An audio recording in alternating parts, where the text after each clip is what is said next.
नमस्कार मित्रांनो, ठरलं तर मग या मालिकेच्या आजच्या एपिसोडमध्ये आज आपण पाहणार आहोत. प्रतिमाला बरं वाटत नसतं म्हणून त्यांना चेक करण्यासाठी डॉक्टर घरी आलेले असतात. डॉक्टर प्रतिमाला विचारतात, आता भीती वाटायची कमी झाली ना प्रतिमा वहिनी, आणि सगळं नीट लक्षात राहतंय की नाही? प्रतिमा वहिनी हो असं म्हणते. पण डॉक्टर, कधी कधी काय होतं कळतच नाही मला. मी एखादी गोष्ट करते आणि पार विसरूनच जाते की ती मी केलं आहे.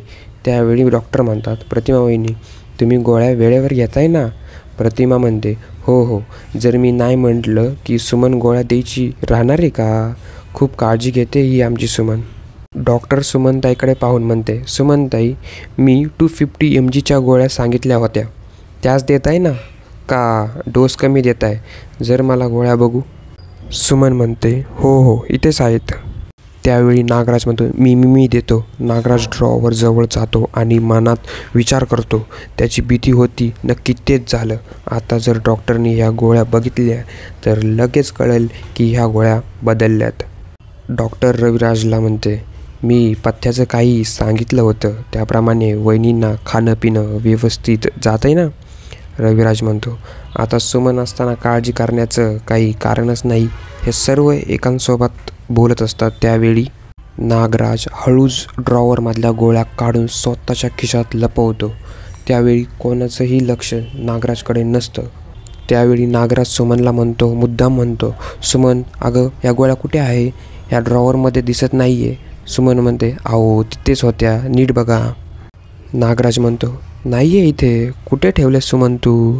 त्यावेळी सुमन म्हणते, बाजूला व्हा तुम्ही, मी बघते. सुमन इकडे तिकडे पाहते पण तिला सापडत नाही. मी येथेच ठेवल्या होत्या पण आता सापडत नाही आहे. त्यावेळी डॉक्टर म्हणते, दॅट्स नॉट राईट. रविराज वहिनी तुम्ही तर म्हणल्या होत्या की ह्या गोळ्या वेळेवर दिल्या जातात आणि हे तर म्हणतात गोळ्या आता सापडत नाही. असा हलगिर्जीपणा करून कसा चालेल? प्रतिमा म्हणते, आमची सुमन कधीच हलगिर्जीपणा नाही करणार. उलटं आज तिने सकाळीच माझी गोळी तिने दिली होती.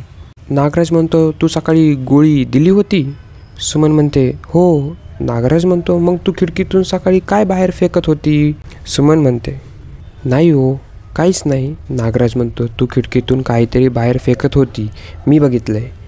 आणि ती औषधांच्या गोळ्यांची बाटली तर नव्हती ना? तर मित्रांनो, नागराजचे खरं सत्य बाहेर येऊ नये म्हणून तो हा डाव खेळतो. नागराज डॉक्टरकडे पाहत म्हणतो, अहो ती करते आणि विसरून जाते. डॉक्टर ह्या सर्व गोष्टी पाहून म्हणते, याचा इलाज करायला हवा. मी एक काम करते आणि परत औषध लिहून देते आणि डोसही जास्त लिहून देते, ठीक आहे ना? तर दुसरीकडे प्रतिमा विचार करते की मी ती औषधांची बाटली बाहेर फेकून दिली असेल का? जर बाहेर फेकून दिली तर का दिली?